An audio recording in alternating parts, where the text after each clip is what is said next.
मुझे लगता है कि इसमें जो ये नैरेटिव बन रहा है कि ये मुसलमानों के खिलाफ है, सबसे पहले तो हम ये जान लें कि मुसलमानों के खिलाफ नहीं, मुसलमानों के फेवर में।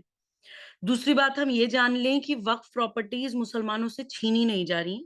वक्फ प्रॉपर्टीज का बेहतर मैनेजमेंट हो, इसके लिए सरकार इंटरवीन कर रही है कि वक्फ प्रॉपर्टीज सिर्फ कुछ भूमाफियाओं के हाथ में ना रह जाए और अमीर मुसलमान और गरीब मुसलमान के बीच की जो खाई है उसको दूर करने का ये प्रयास है। वो प्रॉपर्टीज जो कॉन्सेंट्रेटेड हैं कुछ इलीगल हाथों में, वो गरीब, मिस्कीन, यतीम, जरूरतमंद मुसलमानों तक पहुंचाने का एक प्रयास है। और बहुत लोग कई बार ये भी कहते हैं, जिनको सरकार से कोई नफरत होती है, वो कहते हैं, आपको क्या लगता है कि ये लोग मुसलमानों के इतने हितैषी हैं कि मुसलमानों के फेवर के लिए कानून लाएं? देखिए, आपकी दुश्मनी, आपकी शिकायत, आपकी नाराजगी या आपका डर, भले ही वो वेल फाउंडेड है या वो जबरदस्ती दूसरे लोगों द्वारा क्रिएट किया हुआ है, फिर भी अगर आपके मन में किसी प्रकार का डर है सरकार के प्रति, तो आपको ये मानना होगा कि ये कानून में अमेंडमेंट सरकार सिर्फ मुसलमानों के लिए नहीं ला रही है।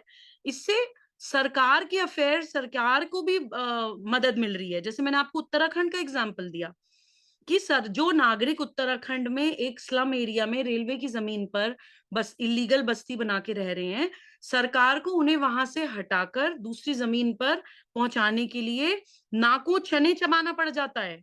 किस तरह के नैरेटिव्स बन जाते हैं, किस तरह से बदनाम हो जाते हैं। टीवी चैनल्स पर पूरी दुनिया में भारत की बेइज्जती हो जाती है, अपमान हो जाता है। तो सरकार उस डायरेक्शन में भी सोच रही है कि जो बच्चे हैं, जो नागरिक हैं, जो जरूरतमंद मुसलमान हैं, उनका भी भला हो जाए और हमारे सामने भी जो आए दिन ये परिस्थितियां आती हैं, उनको भी हम बेहतर वे में डील कर पाए। तो इट्स बोथ वेज और ये विन विन सिचुएशन है, समाज के लिए भी और सरकार के लिए भी, कि देश की संपत्ति देशवासियों की काम आए।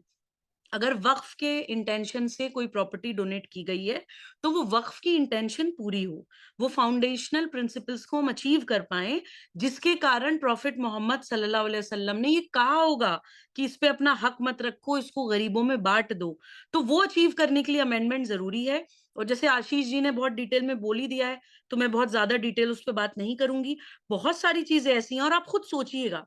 मैं सिर्फ पॉइंटर्स आपको मेंशन कर रही हूँ, किसी के भी मन में अगर कोई डर है, आप खुद सोचिएगा कि इन चीजों के करने से क्या नुकसान हो जाएगा मुस्लिम समाज का या आपका।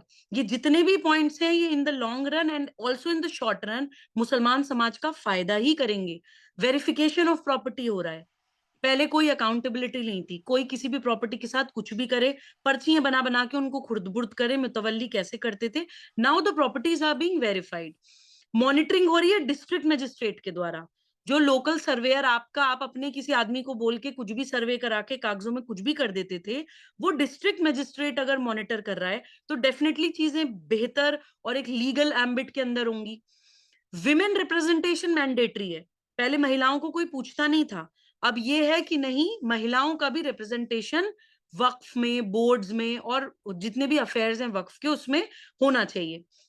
जो नए कन्वर्ट्स हैं, वो वक्फ नहीं करते सकते प्रॉपर्टी, इसमें क्या बुराई है? कभी कभी लोग डर में या किसी के इन्फ्लुएंस में भी आकर धर्म परिपंथ परिवर्तन करके अपनी प्रॉपर्टी को वक्फ कर दिया करते थे। तो भाई अब ये आ गया है कि अगर आप कम से कम 5 साल से आप इस्लाम फॉलो कर रहे हो, तभी आप डोनेट कर सकते हैं। इसमें भी कोई बुराई नहीं है। हिंदू मेंबर्स भी होने चाहिए, इसमें क्या बुराई है? ट्रिब्यूनल, वक्फ ट्रिब्यूनल क्या है? वक्फ ट्रिब्यूनल कोई आपकी जो है, कोई आपकी निजी संपत्ति नहीं है। वक्फ ट्रिब्यूनल भारत में ऑपरेट करने वाला एक कोर्ट है। और जब भी आप किसी भी मसले पर किसी भी कोर्ट में जाते हैं, तो जज जो होता है, भारत में पंच परमेश्वर का कॉन्सेप्ट है, जज किस रिलीजन को बिलोंग करता है मैटर नहीं करता। राम मंदिर का फैसला करने वाले सुप्रीम कोर्ट के जो जजेस का पैनल था, उसमें मुसलमान जज भी था। तो हम ये ना भूलें कि राम मंदिर का फैसला अगर मुस्लिम जज कर सकता है, तो वक्फ ट्रिब्यूनल का एक छोटी सी किसी वक्फ प्रॉपर्टी का फैसला एक हिंदू जज क्यों नहीं कर सकता? तो जज जो है उसका कोई मजहब नहीं होता, ट्रिब्यूनल में हिंदू जज भी हो सकते हैं। दूसरा, जो ऑनलाइन डेटा है वो पोर्टल पे अपलोड होगा। आजकल जो है डिजिटाइजेशन का जमाना है, कागजों में बहुत सारी चीजों में हेरफेर फाइल्स में किया जा सकता है। एक बार डिजिटली जो चीज अपलोड हो जाती है, उसका एक रिकॉर्ड होता है, बैकअप होता है, तो थोड़ा सा चीटिंग की और हेर फेर की संभावनाएं कम हो जाती हैं। तो ये ऑनलाइन अपडेशन जो पोर्टल पे होगा वो भी फायदा दे रहा है। दूसरा एक लास्ट जिसको आशीष जी ने ड्रैकोनियन लॉ एक्ट बोला था, जो वक्फ एक्ट 95 का सेक्शन 40 था, उस पे बात करके मैं अपनी बात को विराम दूंगी, क्योंकि वो बहुत इंपॉर्टेंट है जानना, और उससे एक बात में क्लैरिटी भी आती है। वक्फ एक्ट का सेक्शन 40 कहता था कि किसी कोई भी जगह अगर किसी रिलीजियस या किसी स्पेसिफिक पर्पस के लिए इस्तेमाल की गई है बहुत लंबे समय तक, तो वो वक्फ प्रॉपर्टी घोषित हो जाएगी।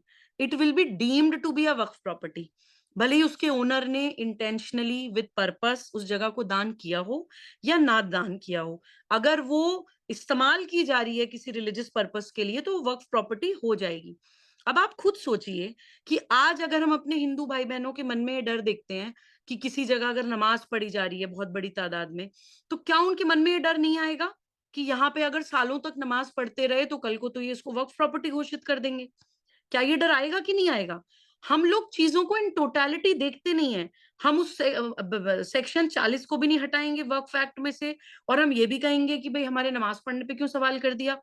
भारत में तो ऐसे भी उदाहरण है जब रामलीला मैदान या बहुत सारे जो जमीनें नमाज पढ़ने के लिए दे दी जाती थी कि आप जुमे की नमाज यहाँ पढ़ना शुरू कर दीजिए, ये भारतवासी करते थे। शिव मंदिर के दरवाजे खोल दिए जाते थे मुहर्रम में। तो ये भारत का इतिहास रहा है। लेकिन जब इस तरह के कानून लोगों के सामने आए, जब इस तरह की एक्ट्स लोगों के सामने आई, तो लोगों के मन में डर आना वाजिब है। ठीक है, कोई भी, आपको भी अगर लगे कि कोई व्यक्ति आपके पर्सनल जिस घर में भी आप रहते हैं, आपको लगे कि कोई व्यक्ति आपके घर में आके उस पे अपना हक जता सकता है और कह सकता है कि मेरा घर है, और अगर उसने एक बार ये कह दिया कि वो उसका घर है, उसके बाद आप ना कोर्ट जा सकते, ना थाने जा सकते, ना कोई अपील कर सकते, तो आपके मन में भी डर आएगा। तो इसलिए इस तरह के सेक्शंस को हटना जरूरी था, इसलिए वक्फ एक्ट का अमेंड होना बहुत जरूरी था। क्योंकि जब हम एक गंगा जमुनी तहजीब हैं, जब हमें एक धरती पर रहना है, सेम नदियों का पानी पीना है, सेम मिट्टी की फसलें खानी है, सेम हिमालय को पोषित करना है, जब उसी प्रकृति में रहना है, तो सब कुछ जो वैल्यूज हैं वो हमारी कॉमन होनी चाहिए, और एक दूसरे की हमारी शिक्षा कॉमन होनी चाहिए, हमारे कानून कॉमन होने चाहिए, और एक दूसरे के प्रति मन में कोई डर या डाउट नहीं होना चाहिए। तो ये डर, ये डाउट, ये सस्पिशंस और जो भी खराबियां समाज में हो रही हैं, जिसका इस्लाम से कोई लेना देना नहीं है, मैं फिर कहूंगी, लेकिन जो लोग अपने निजी राजनीतिक हित साधने के लिए इस्लाम को डिस्टॉर्ट करके एक इस्लामिक स्टेट बनाने की तरफ काम करते हैं और भारत के कानून के साथ खेलते हैं, भारत के मुसलमानों को मनोवैज्ञानिक तौर पर इस्तेमाल करते हैं, वो सब चीजें अब भारत में खत्म होने की जरूरत है। एंड आई एम श्योर कि विद मुस्लिम यूथ, मुसलमानों के जो रैशनल माइंड्स हैं, जो रोशन दिमाग लोग हैं, जो महिलाएं हैं, जो बच्चे हैं, आई एम श्योर कि वो अपने कौम के अच्छे भविष्य के लिए और अपने देश के प्रति एक कर्तव्य की भावना के साथ इन विषयों पर खुले दिमाग के साथ सोचेंगे। ऐसी मेरी आशा है और ऐसी मेरी उम्मीद है।